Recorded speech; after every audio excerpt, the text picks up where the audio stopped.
What's up, everyone? Marc Lobliner, TigerFitness.com.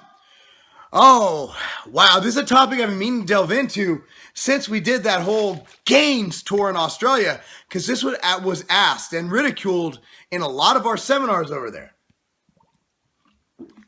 Now, here's the deal. A lot of people might not think their low-carb, high-protein diet might not be a ketogenic diet. See, here's the deal.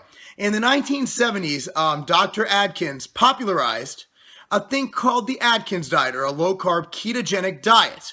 In this diet, it was comprised of around 80% fat, 20% protein with trace carbohydrates. Very low carbohydrates. Now, it's kind of sat by the back burner and wasn't really noticed until in the 1990s, the keto diet made a comeback.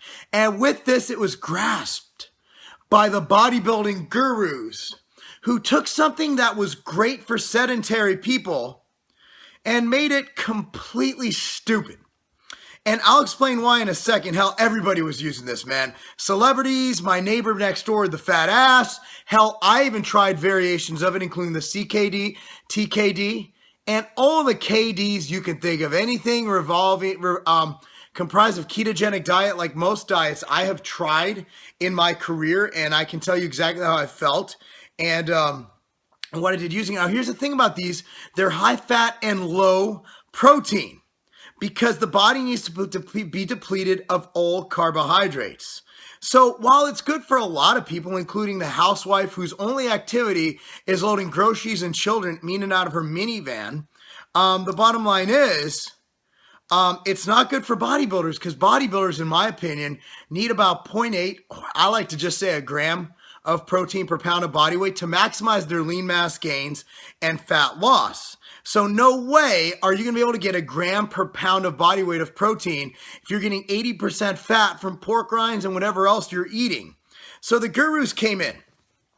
Now, in around the year 2004, somewhere in there, a national level NPC competitor who was retired at the time came out with a diet that called it a keto diet, and even said things like, people feel great on my low carb ketogenic diet because it doesn't have blood sugar, insulin, blah, blah, blah. Little did they know that this diet, with 8 ounces of meat recommended at 6 meals per day, would not even have you near ketosis because of something called gluconeogenesis. So you're taking in all this protein, a lack of carbs, and of course the fat. I mean, the fat wasn't even that high. It was like 15 grams per meal.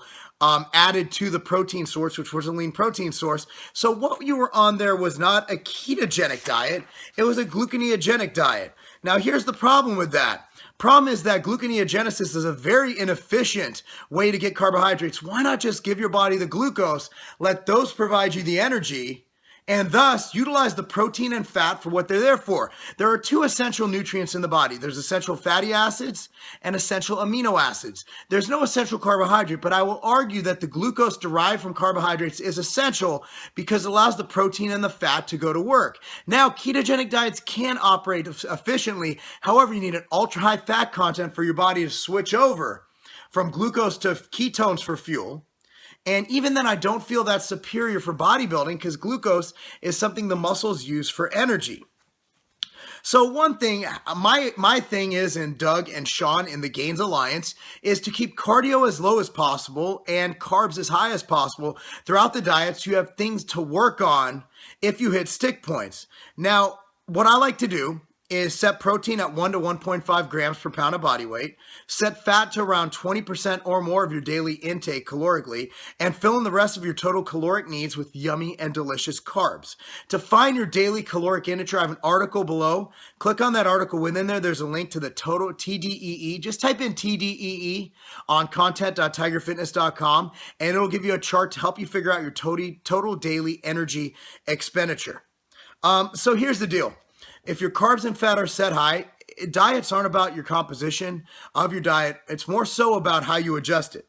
For example, if you hit a stick point, let's say I haven't lost weight in 2 weeks, remove about 20 to 30 grams of carbs.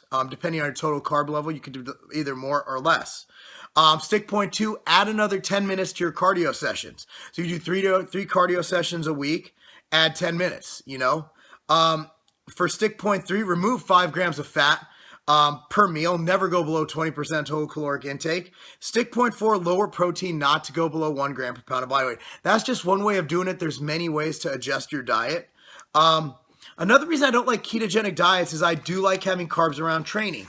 If you train during the day, or, after you could have a meal, have a pre-workout meal with some carbs in it, maybe, 20 to 60 grams, depending on your intake, maybe 100, depending on how many calories you get a day. Intra-workout, I just like to have machine fuel. And post-workout, I like to have a scoop. For most people, it's 1 and 1 scoop of Carb 10 and 1 scoop of MTS Nutrition, either machine whey or machine ISO. If you train first thing in the morning, I don't like empty stomach training. I hate it. I think it's disadvantageous. All you have to do is throw down some machine whey and some Carb 10, a scoop of each, and you'll be good to go. As far as training, again, this is more about diet, but when you're eating more carbs, you can afford to have a higher volume because you will have more glucose to energize your workouts. So I recommend a more, volume intense workout where you're utilizing multiple sets per body part. And I think you'll be able to go longer, go harder, and still realize an epic pump. So with that said, guys,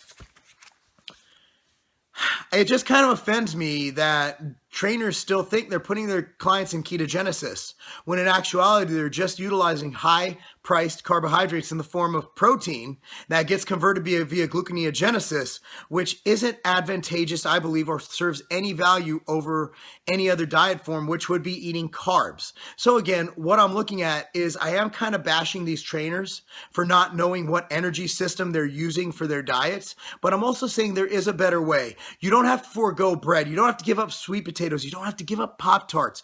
You can lose weight by eating carbohydrates if you adhere to certain principles. And there's no advantage over these high protein diets. Other than the fact some people might be satiated more by the proteins, but nothing fills me up more than brown rice or sweet potatoes when combined with protein on a diet while calorically, honestly, in a deficit. That's it, guys. Thanks for watching. Click down below. There's an article explaining all this in the content site on tigerfitness.com. Click the link down below. Thanks so much for watching. I'm Marc Lobliner, tigerfitness.com, because not knowing what the hell energy source you're using on your own diet, that's not a game.